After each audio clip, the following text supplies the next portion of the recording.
Hello दोस्तों, हिंदी की Hindi channel में आप सभी का स्वागत है। तो दोस्तों, आज के इस वीडियो में हम बात करेंगे एमपी असिस्टेंट प्रोफेसर इंटरव्यू के बारे में। तो पहले तो सफल अभ्यर्थियों को बहुत बहुत बधाई जिन्होंने भी इस परीक्षा में सफलता प्राप्त की। उसके बाद अगर बात की जाए तो वो आता है इंटरव्यू के बारे में। तो आप सभी के बार बार कमेंट आ रहे थे कि अब इंटरव्यू के बारे में बताया जाए कि हम इंटरव्यू की तैयारी कैसे करें।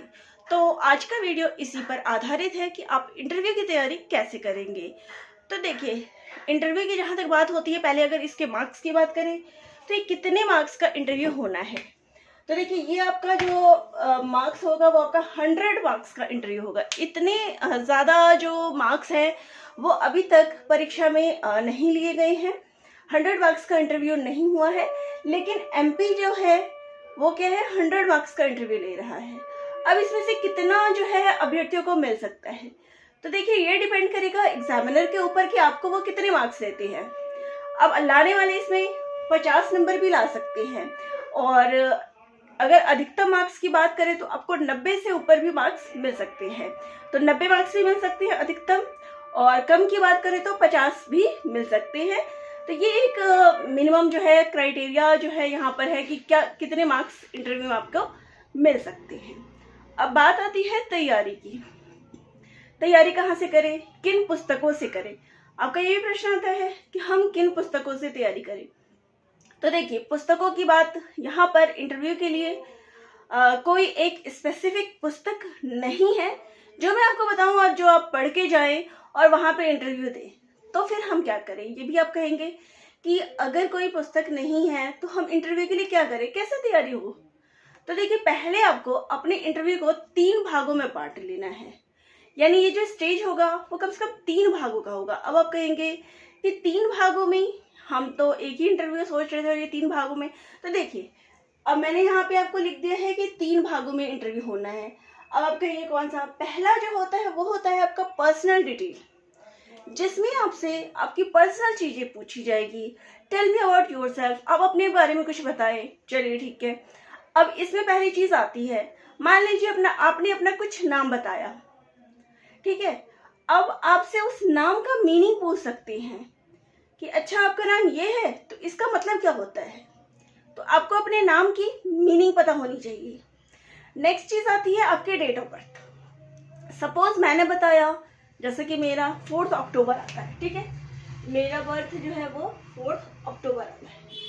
अब जैसे मैं हिंदी की क्लासेस लेती हूँ, तो जो हिंदी वाले बच्चे हैं उनको पता है कि यहाँ पर उनसे पूछ सकते हैं कि हिंदी साहित्य में किसका बर्थ, उस डेट को अगर किसी साहित्यकार का बर्थ है तो आपसे पूछ लेंगे कि किस साहित्यकार का बर्थ जो है उस डेट पे आता है। मान लीजिए मेरा है 4 अक्टूबर, जैसे मैंने आपको बताया। तो इस दिन किसका बर्थ होता है, तो देखिए आचार्य रामचंद्र शुक्ल जी का जो जन्म दिवस है वो 4 अक्टूबर ही आता है। फिर अब इंटरव्यू के पहले से तो थोड़ी सी याद होती है क्वेश्चन, जो हम आंसर करते हैं उसी पर उनका नेक्स्ट क्वेश्चन आ जाता है। अब मैंने किनका नाम बताया, आचार्य रामचंद्र शुक्ल जी का। तो अब उनके प्रश्न किससे आ जाएंगे, शुक्ल जी पर आधारित आ जाएंगे। शुक्ल जी पर आधारित वो बार बार कंटिन्यू मेरे से उन पे सवाल पूछेंगे, तो उनसे रिलेटेड मुझे पता होना चाहिए। यानी आपको क्या करना है, यहाँ मैं ये नहीं कहूंगी कि आप शुक्ल जी पढ़ के जाएंगे। यहाँ मैं आपसे यही कह रही हूँ कि अगर आपके डेट ऑफ बर्थ पे कुछ भी विशेष ऐसा लगता है कि हुआ है तो आप वो पढ़ के जाइए, क्योंकि उससे रिलेटेड क्वेश्चंस आपसे पूछेंगे। तो पहली चीज आपकी यही हो गई कि आपको यहाँ पर क्या पढ़ना है। पर्सनल में मैंने आपको बताया कि आपको अपना बर्थ डेट जो है उससे रिलेटेड आप पढ़ेंगे, अपने नेम का पढ़ेंगे। इसके अलावा एक और चीज इसमें आती है कि आप किस शहर से, गांव से बिलोंग करते हैं। मान लीजिए आप मध्य प्रदेश के हैं, या फिर क्योंकि ये मध्य प्रदेश का पेपर है तो मध्य प्रदेश से रिलेटेड जो करंट अफेयर है, या वहाँ की मुख्य फसल क्या है, वहाँ के मुख्य चीजें क्या क्या है, ये तो एक बेसिक चीज हो गई जिस पे आपको प्रश्न पूछे ही जाएंगे कि मध्य प्रदेश की आपको कितनी नॉलेज है। तो एमपी जीके आप इसके लिए पढ़ेंगे, ठीक है।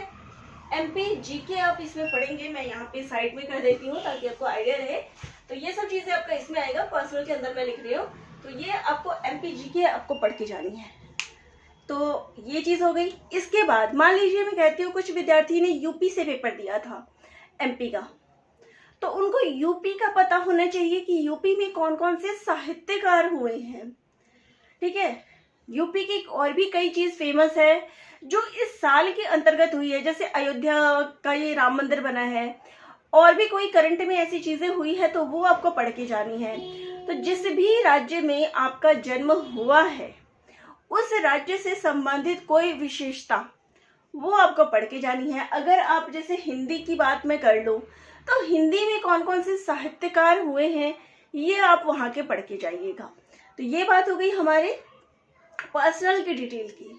अब बात करते हैं अपने टॉपिक की। सपोज जैसे मैंने कहा कि हिंदी, अब हिंदी में आपको क्या पढ़ना है, यहाँ मैं हिंदी वालों की स्पेसिफिक जो है चर्चा कर रही हूँ।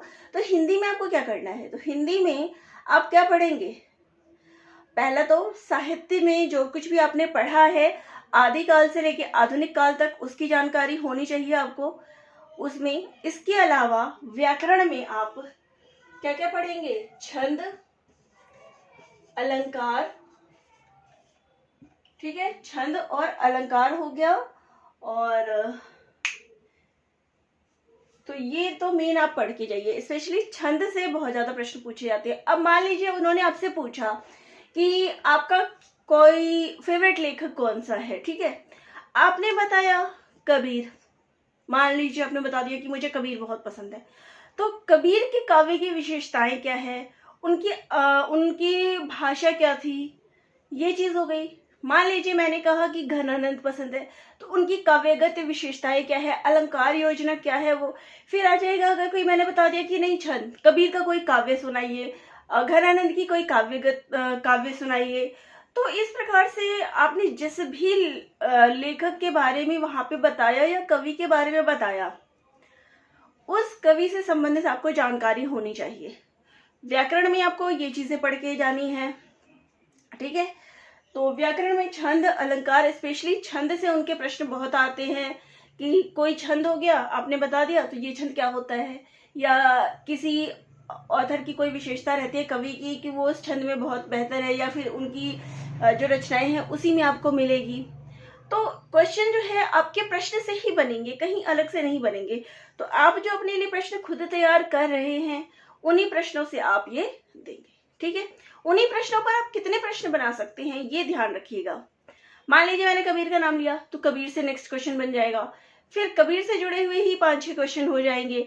अगर कबीर के काव्य में मैंने किसी और चीज की बात कर दी तो वहां फिर मेरा क्वेश्चन वहां पे आ जाएगा, उस टॉपिक से आ जाएगा, ठीक है।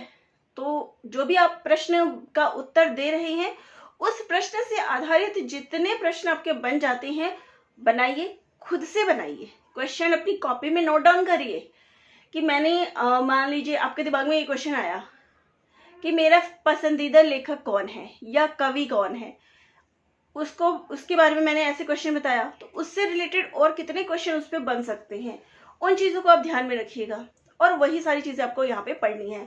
तीसरी चीज आती है वो है आपकी कि आपको टीचिंग करने के लिए दिया जाएगा। अब इसमें क्या है, जब आपको टीचिंग करने के लिए दिया जाता है तो या तो आपका स्वयं का टॉपिक होता है जिसमें आप किसी भी टॉपिक पर जो है पढ़ाते हैं, या फिर आपको वो टॉपिक देंगे, ठीक है। दोनों ही मोस्टली यही होता है कि टॉपिक हम खुद तैयार करके ले जाते हैं। तो जिसमें भी आप बहुत अच्छे से बता सकते हैं आप उसकी प्रिपरेशन करना।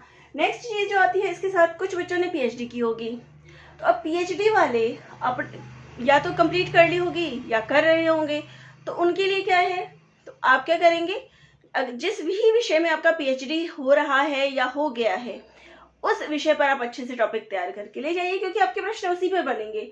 बहुत ज्यादा नहीं होगा, कुछ अभ्यर्थी तो ऐसे होंगे जिनका हिंदी में अगर प्रश्न पूछा जाएगा तो केवल उनके थीसिस जो उनका टॉपिक है सिर्फ उन्हीं से प्रश्न पूछे जाएंगे।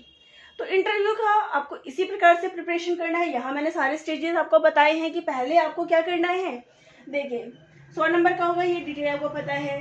पर्सनल आपको याद रखनी है, अपना नाम, उसका मीनिंग, बर्थ डेट क्या है, एमपीजी के आपको पढ़ के जानी है।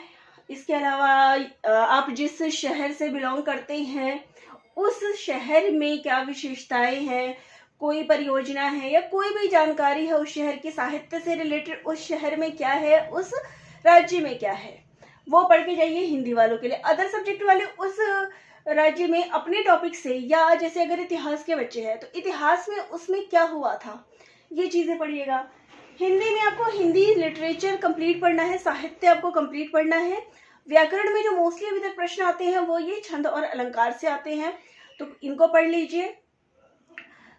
मेन जो टॉपिक्स थे वो मैंने आपको डिस्कस कर दिया। अपना एक टॉपिक कोई कवर कर लीजिएगा जिसमें आप बेहतर से बेहतर बता सकते हैं, और पीएचडी वाले पीएचडी टॉपिक से बताएंगे। तो ये सारा कंप्लीट जो है इंटरव्यू का प्रोसेस है।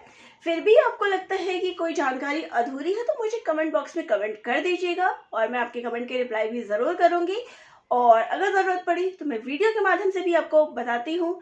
तो जो भी जानकारी रहेगी मैं आप सभी को वीडियो के माध्यम से यूँ ही बताती रहूँगी। अपने डाउट्स भी मुझे कमेंट बॉक्स में कमेंट ज़रूर करिएगा, और वीडियो अच्छी लगी हो तो चैनल को लाइक शेयर सब्सक्राइब कर लीजिएगा। धन्यवाद।